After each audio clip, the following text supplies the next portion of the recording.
This video is sponsored by Qualcomm. Have you ever thought about how arbitrary it is that we clap our hands? Or is it just me? I mean, at some point in human history, we must have decided that the way we show appreciation is by clapping our hands. But we could just as well have gone a different direction with it. So I usually give a lot of talks.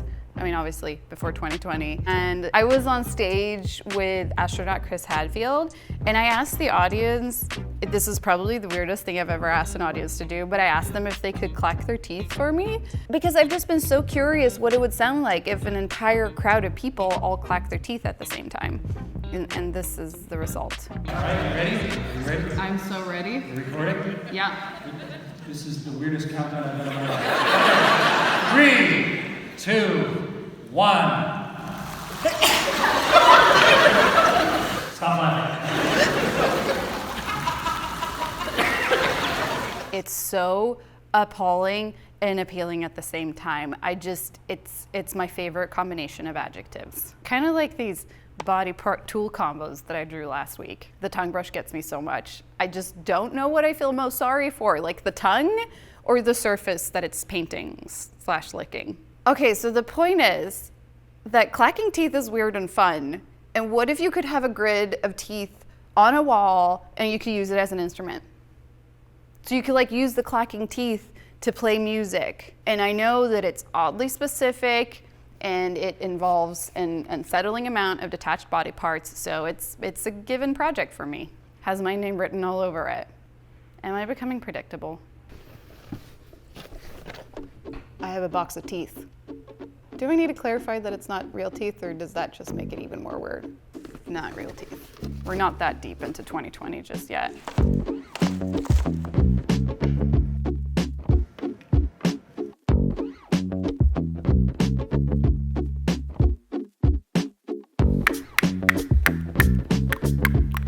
Aren't they so weird?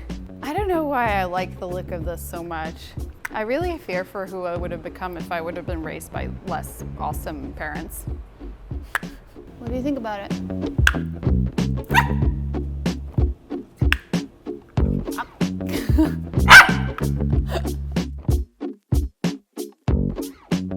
So I found this really cool kit that lets you use MIDI signals to control motors. So I want the final version to have like a little digital piano at the bottom of it. So I can just wire that to this controller and then use the keys on the piano to control these solenoid motors. But I don't have the piano yet, so for now I'm just using the laptop to test the motors. And also because they were rad enough to sponsor this video, it just never ceases to amaze me when people are like, pitch is the project. And I'm like, teeth.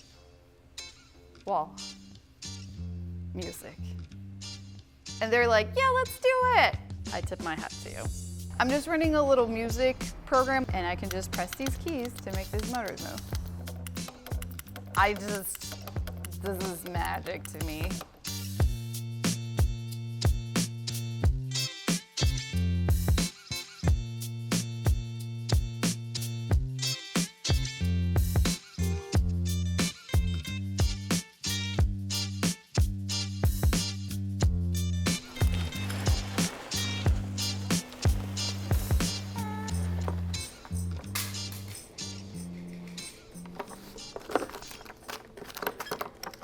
Are you ready for this? I think you are, actually. It's not that impressive.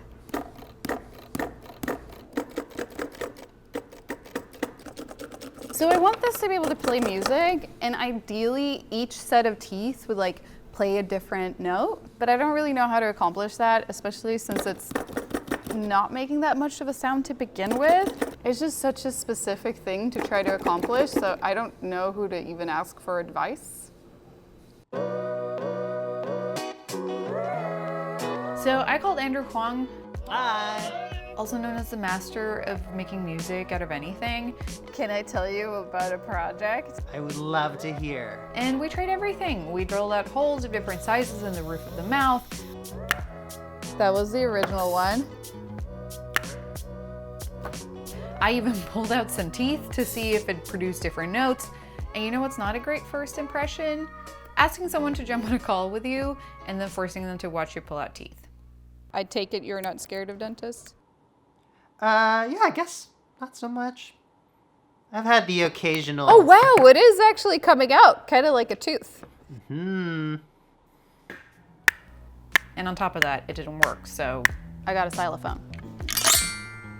I know it's a little bit of a cop-out, but trying to discern the difference between this and this, it feels like trying to tell the difference between flavors of LaCroix. All the same to me. So what I'm thinking is that the bottom of the motor will hit the different keys. I'll figure it out.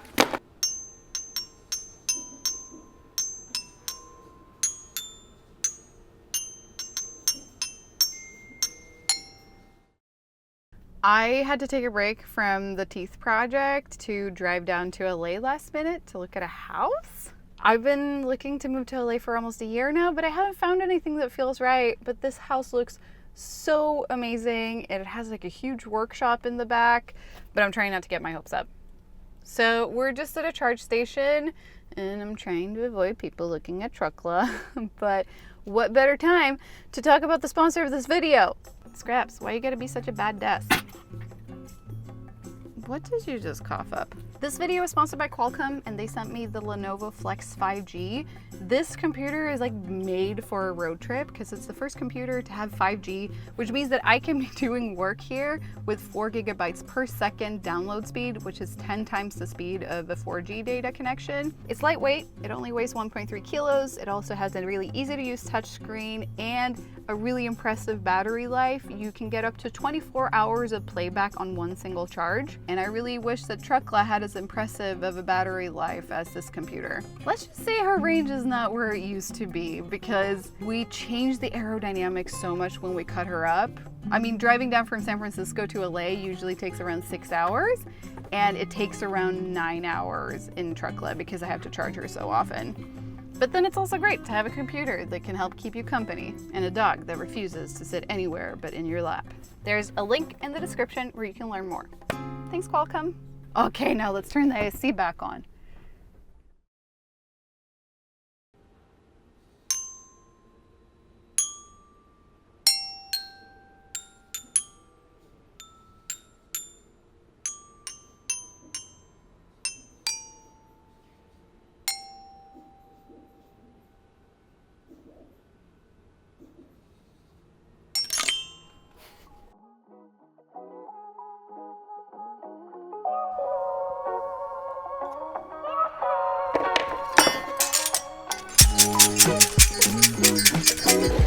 I feel like breaking instruments is in the same vein as burning books. It's like the only time I've seen my mom really upset with me was when I chopped up a piano with a giant robot. But here we're actually breaking an instrument to make a new one, so I guess we're still the good guys, the good people. You're going to become something completely unique. Which I guess you could also say about the human centipede, but was that a good idea? No. Unique doesn't automatically mean good. So sorry.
Behold, my latest invention in the category of oddly satisfying nightmare fuel, the teeth wall.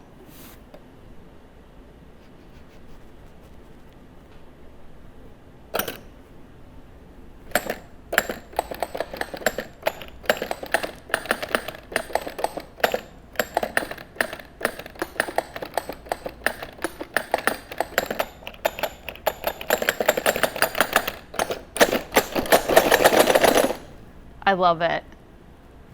I don't really love it. I adore this. Like, I would have it hanging in my bedroom. Maybe not like above the bed, but it doesn't make the best sound maybe, but once again, I'm the one who's deciding what teeth walls should sound like, and I decide this. It's inventor's choice. Very standard teeth wall sound right there. Scraps, come here. Yes, good job. Yes. You are the smartest dog I've ever had. Yes, good job. Isn't this the weirdest, cutest thing you've ever seen? You're so good. Oh, you're so good. Ow, don't chew on me. Don't chew on me. Well, this was fun. For me, at least. Maybe not for you. I don't know. Let me know. I have one set of teeth left over from all of this. I will sign this and send it to whoever has the top comment at the end of the day. I feel like this just means that nobody's gonna comment on the video because you're like, I don't want that. I like them. But I like this better.